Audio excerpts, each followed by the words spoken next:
Good morning বন্ধুরা, আশা করি সবাই ভালো আছো। আমিও ভালো আছি। আবার প্রতিদিনের মতন আবার আরেকটা ভিডিও শুরু করে দিলাম।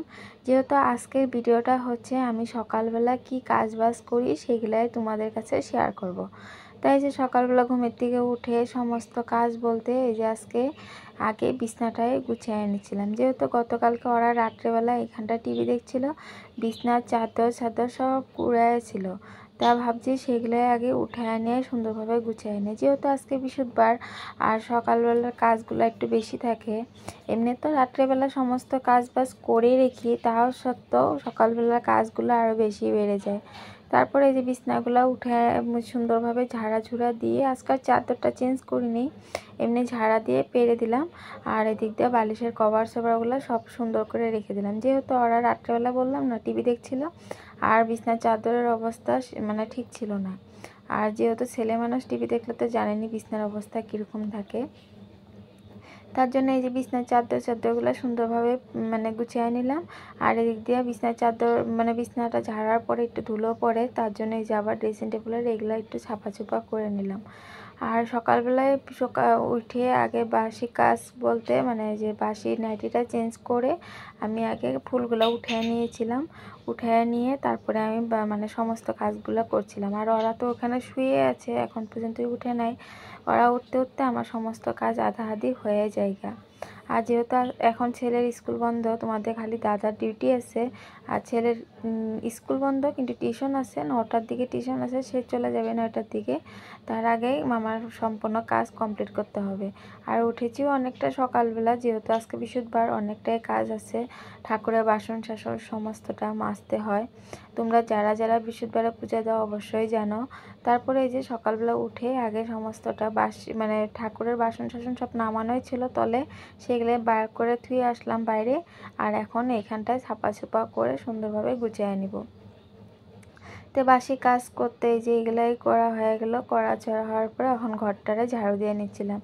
যেহেতু সকালবেলা তো দেখো কি প্রচণ্ড রৌদ্র উঠে গেছে, এখনই যে রৌদ্র সারাদিন কী হবে জানি না। আর রাত্রেবেলা তো সমস্তটা মোছামুছি করে রাখি, তাও আমার কীরকম একটা মানে উসপিস লাগে। যেহেতু তেলচুট্টাগুলো হাঁটাহাঁটি করে, তার জন্য ভাবি যে না আর ওইগুলো মোছামুছি করে নিলে তখন মানে দেখতেও ভালো লাগে। আর কিছু খাওয়ার জিনিস ফট করে পড়ে গেলেও সেগুলোও তুলে খেতে মানে কোনো আপত্তি নেই। তারপরে এই যে বাসনগুলো তো রাত্রে ধুয়ে রেখে দিয়েছিলাম ঝুড়ির মধ্যে, সেই ঝুড়ির বাসনগুলো এখন এক এক করে র্যাকের মধ্যে সাজিয়ে রাখছি। আর এদিক দিয়ে র্যাকটা ধুয়ে মানে বাসন মেজে র্যাকের যে ঝুড়িটার মধ্যে রাখি, সেই ঝুড়িটা অল্প ধুয়ে আবার সুন্দরভাবে রেখে দেবো। যখন আবার বাসন ধোয়া হবে তখন আবার রেখে দেবো ওগুলাতে। তারপরে এই যে গ্যাস টেবিলটা তো আবার রাত্রে মোছা ছিল, তারপরে আবার একটু ভিজা কাপড় দিয়ে সুন্দরভাবে আবার একটু মুছে নিলাম। যেহেতু বললাম না তেল চুলটা তো রাত্রেবেলা হাঁটাহাঁটি করতেই থাকে, যতই স্প্রে মারো যতই জি মারো ওদের মানে চলাচল তো এখানের মধ্যেই বেশিরভাগ হয়। তার জন্য আবার সুন্দরভাবে আমি সকালবেলা প্রতিটা দিনই আমি সকালবেলা এগুলা মোছামুছি করি। আর সকালবেলার আপনাদের কাছে তো আমি ওরকম কাজ দেখাতে পারি না ওরকম, তার জন্য ভাবছি আজকে একটু আপনাদের কাছে সকালের কাজগুলো আমি একটু শেয়ার করি, যে সকালবেলা আমি কি কি কাজ করি। তারপরে এই যে সমস্তটা মোছামুছি করে এগুলা এক লকে সুন্দরভাবে ক্লিন করে রেখে দিব। আর আমার মতন এরকম কে কে করো অবশ্যই কমেন্টে জানাও। তারপরে আর একটা দিদিভাই আমাকে গতকালকে আমাকে একটা মেসেজ করেছিল, দিদিভাই তোমার পরিবারে আমি আসলাম সদস্য হয়ে। থ্যাংক ইউ সো মাচ তুমি আমার পরিবারে আসার জন্যে। আমাকে অনেক দিদিভাই আমাকে কমেন্ট করে, এত সুন্দর কমেন্ট করে, কি ভাল লাগে। কিন্তু সত্যি কথা বলতে তোমাদের কমেন্ট দেখে আমার মনটা ভরে যায়। এত সুন্দর আমার পরিবারে এসে আমাকে এত সুন্দর ভালোবাসা, এত সুন্দর কথাবার্তা কোয়া। তোমরা এইভাবে আমার পাশে থেকো বোন বা দিদি, যেই হও না কেন। বোন আমার বড় যদি হও আমার দিদি বলি, আর যদি ছোটরা হও আমার বোন বলি। তোমরা আমার এইভাবে আমার পাশে থেকো, আর তোমাদের পাশেও আমি আছি। তারপরে এই যে সকালবেলা তো বললামই সমস্ত কাজ বাজ নিয়ে আসছিলাম, আজকে সমস্তটা মোছামুছি করছি। আর সত্যি কথা বলতে আমার রোজ দিনই একটা মানে মানে হ্যাবিট হয়ে গেছে গিয়ে, সকালবেলা এগুলো যদি না মোছামুছি করি আমার মানে কীরকম একটা অস্বস্তি ফিল হয়, ভালো লাগে না। তারপরে এই যে সিধা সমস্ত কাজ বাজ করে স্নান করে সিধা চলে আসলাম ঠাকুর ঘরে। আর ঠাকুর ঘরের বাসনগুলো তো আমি স্নান করার আগেই ধুয়ে নিয়েছিলাম, তার জন্য এত একটা প্রবলেম হয় নাই। তারপরে এই যে এখন ঠাকুরের বাসনগুলো সব একলগে মানে ঝুড়িতেই ছিল, তাও শুকায় নাই, অল্প একটু তলে করে রেখে দিলাম। আর ঠাকুর ঘরটা আজকে একটু ভালো মতন ছাপা করব। এমনি তো ঠাকুর ঘর তো পয়লা বৈশাখের আগে সমস্তটা ধোয়া পাকলা করা হয়েছিল, কাপড় কানি সমস্তটা ধুয়ে দিয়েছিলাম।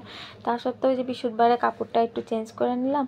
আর এই যে ঠাকুরের ঘরটা নামানো হয়েছিল না, যেহেতু স্নান করা ছিলাম না, তখন কাপড়টা খালি চেঞ্জ করা ছিল, তার জন্য যে ঘরটা নামায় এখন ধুয়ে নিয়ে আসলাম। তারপরে এই যে আজকে যেহেতু বৃহস্পতিবার, প্রতিদিন তো আর পূজা দিতে ওরকম টাইম লাগে না, কিন্তু বৃহস্পতিবারে পূজাটা দিতে একটু টাইম লাগে। আর আজকে তোমাদের কাছে আমি পূজা দেওয়ার ভিডিওটাই পুরাটা শেয়ার করতেছি। আর আমার ভিডিওগুলো দেখে কেমন লাগে না লাগে অবশ্যই তোমরা সত্যি কথা বলতে তোমরা সবাই আমাকে কমেন্ট করে জানাবে। ভালো লাগলেও জানাবে, খারাপ লাগলেও জানাবে, যার যেরকম লাগে সেরকম আমাকে জানাবে, ঠিক আছে। আর ভিডিও আমি সত্যি কথা বলতে আমি কিন্তু ওরকম বড় একটা ক্রিয়েটার না, যেরকম ছোটো মোটো একটা মানে ইসে আইডি খুলেছি, যেহেতু তোমাদের আশীর্বাদে জানি আমি আরও আগ বেড়ে যেতে পারি, সেটাই আশা করি। আর আমার ভিডিওগুলো কেমন হয় না হয় অবশ্যই জানাবে। আর যদি ভালো লেগে থাকে অবশ্যই একটা লাইক কমেন্ট শেয়ার করে দিও, আর আমার পাশে এইভাবেই থেকো। তারপরে এই যে লক্ষ্মীর ঘরটা আমি এখন পেতে নিলাম, যেহেতু আর আজকে আমার সত্যি কথা আজকে কিন্তু গাছে 2টা লাল ফুল ফুটেছে। দেখো লক্ষ্মী মার এরকম কী পায়, এমনিতে আমি বৃহস্পতিবারে আমি লাল ফুলটা কমই পাই, যেহেতু আমি রাস্তাতে যাই না ফুল চুল আনার জন্য, কারো ঘরে যাওয়া হয় না ওরকম। আমার গাছে যা ফুল ফুটে সেগুলা দিয়ে আমি পূজা দিই। ঠাকুরে এরকম কৃপা করেছে আমাকে, এখন সত্যি আমাকে 2টা করে লাল ফুল, একটা করে লাল ফুল প্রতিদিন একটা একটা করে দিচ্ছে। কোনো সময় ফুটে কোনো সময় ফুটে না, কিন্তু আজকে 2টা ফুল ফুটেছে। আর সেই লক্ষ্মীর ঘটেই আমি আজকে লাল ফুল দিয়ে আজকে পূজা দিতে পারলাম। মানুষে বলে না সত্যি কথা, যে ঠাকুরের কোনো কৃপা থাকলে, যে আমি এতদিন বলছিলাম ঠাকুর আমার যদি একটা লাল ফুলের গাছ হতো, সুন্দরভাবে তোমার আসনে আমি দিতে পারতাম, তার জন্য এই যে ঠাকুরে আমাকে লাল ফুলটা দিয়েছে। এগুলো সব ঠাকুরেরই নীলা, সত্যি কথা। তারপরে যে ঠাকুরের পূজাটা তো সমাপ্ত হয়ে গেল, আর এদিক দিয়ে ধুনাটা দেখা নিচ্ছিলাম। আর ছেলে এদিক দিয়ে টিউশন থেকে চলেও আসছে, এসে টিভি নিয়ে বসে গেছে গিয়া। আর যেহেতু এখন স্কুল নেই, এখন টিভি ছাড়া আর কিছু দেখার কিছু নাই, কি করব। তারপরে এদিক দিয়ে তো পূজা সম্পন্ন করলাম। আর একটু বৃহস্পতিবার দিন একটু ধুনা না দেখালেও ভালো লাগে না, তার জন্য একটু ধুনাবাতিগুলো দেখায় নিছিলাম। আর এদিক দিয়ে ছেলেকে বলছিলাম যে কি খাবে বলো, তবে বলছে তুমি সব পূজাটা দিয়ে নাও, তারপরে আমাকে খেতে দিবা। তারপরে এই যে আমি এখন পূজা দিতে দিতে বাইরে চলে গেছিলাম, কিন্তু ভিডিওটা অন ছিল, আমি এত একটা খেয়াল করিনি, অনেকটাই লং হয়ে গেছে গিয়ে, তোমরা সেটা নিয়ে কিছু মনে করো না, ঠিক আছে। তার এক দিদিভাই আমাকে কমেন্টে বলেছিল, দিদিভাই তোমার ভিডিওগুলো দেখে এবং কাজকর্ম দেখে আমার অনেকটাই ভালো লাগে। থ্যাংক ইউ সো মাচ বোন, তুমি আমার ভিডিওগুলোর কাজকর্ম দেখে এতটাই ভালো পেয়েছো বা এতটাই ভালো লাগে, এরকমভাবে তোমরাও কাজকর্ম করবা। আর যদি করে থাকো অসংখ্য ধন্যবাদ, আর যদি না করে থাকো অবশ্যই এইভাবে পরিষ্কার মানে পরিচ্ছন্ন করে রেখে দিবা, দেখবা নিজেরও একটা পরিষ্কার পরিষ্কার। তারপরে আমি তো পূজা দেওয়া হয়ে গেল, আর এই যে গাছের ফুল দিয়ে সুন্দরভাবে আসনটা সেজায় দিয়ে সুন্দরভাবে পূজাটা সম্পন্ন করলাম। তাই যে সকালবেলার থেকে তো না খাইয়াছিলাম, কিছু খাওয়াই হয় না এখন পর্যন্তই। এখন ভাবছি একটু চার নেশা লেগেছে, যেহেতু চা খাওয়ার একটা আদত, তা চা খাওয়ার এখন পর্যন্ত কিছু মানে চাটা মুখে দিতে পারি না, চাটা একটু মুখে দিয়ে তারপরে কিছু একটা ছেলেকে করে দিব, যেহেতু ছেলে তো আর ওরকম ভারী নাস্তা খাবে না। এখন সকালবেলা দুধ আর ছেলেকে বন ভেজে দিয়েছিলাম, ছেলে খেয়ে দিয়ে টিউশনে চলে গেছিলো, এখন হালকা কিছু একটা নাস্তা দিলে চলে যাবে। তো এদিক দিয়ে আমি চা বানানোই ছিল, তোমাদের দাদা সকালে খেয়ে গেছে। আর এদিক দিয়ে চাটা খালি আমি এখন গরম করে নিলাম, এখন ভাবছি এখন কি করব, খালি বিস্কুটটা দিয়ে একটা চা খেয়ে নিই। তাই যে বিস্কুটটা দিয়ে চা খেয়ে নিচ্ছিলাম, আর ছেলেকে বলছিলাম তুমি টিভি দেখতে থাকো, তাহলে আমি চাটা খেয়ে সিধা রান্না বসা দিয়ে কিছু একটা খেয়ে নাও। তাই দিক দিয়ে আমি চা খেতে খেতেই দেখি দিক দিয়ে টাইম হয়ে গেছে 11:30 মতো। তো এদিক দিয়ে অনেকটাই কাপড় ধুয়েছিলাম, সেই কাপড়গুলোও শুকিয়ে গেছে। আর রান্না বান্না কিছু শেয়ার করলাম না, কেন অনেকটা লেট হয়ে গেছিলো গিয়া, তার জন্য রান্না বান্না আর কিছু শেয়ার করলাম না। তারপরে যে কাপড়গুলোও শুকিয়ে গেছে, এদিক দিয়ে আমার রান্না বান্না হতে হতে এদিক দিয়ে আমার কাপড়গুলোও শুকিয়ে গেছে, যেহেতু যে রৌদ্রের তাপ আজকে কাপড় শুকাবে না মানে। তারপরে এই যে রান্না বান্নাও কমপ্লিট, এখন রান্না বান্না কী করলাম না করলাম তোমাদের কাছে সেটাই শেয়ার করব। রান্না বলতে আজকে ওরকম কিছু রাঁধি নেই, যেহেতু অল্প মানে হালকা সিম্পল রান্না করেছি। তো এই রান্না বলতে এই যে সব সবজি দিয়ে একটা পাঁচমিশালি একটা সবজি করেছি। আর গতকাল ডাল ছিল, সেটা গরম রেখে দিই। আর একটু ডাল ছিল, গরম রেখে ধরো আমরা দিব ডিমের আমলেট করে দেবো। পেঁয়াজটাও কেটে রেখে দিয়েছি, আর এখানে বেগুনের চপ ছিল, সেটাও ভেজে রেখে দিয়েছি। তো আজকে রান্না বলতে এই কটাই।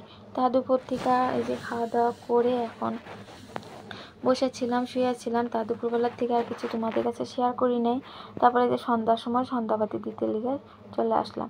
তো ভিডিওটা কেমন লাগলো না লাগলো অবশ্যই জানাও। যদি ভালো লেগে থাকে অবশ্যই একটা লাইক কমেন্ট শেয়ার করে দিও। আর যারা যারা আমার নতুন বন্ধুরা আমার এই চ্যানেলটাতে এসেছো অবশ্যই একটা সাবস্ক্রাইব করে দিও। ঠিক আছে, তো আজকের মতন তাহলে এটুকুই। সবাই ভালো থেকো, সুস্থ থেকো, বাই। পরবর্তীতে আর একটা নতুন ভিডিও নিয়ে আসবো। আর এতক্ষণ আমার ভিডিও দেখার জন্য অসংখ্য ধন্যবাদ। সবাই ভালো থেকো, শুভরাত্রি, সবাইকে ভালোবাসো।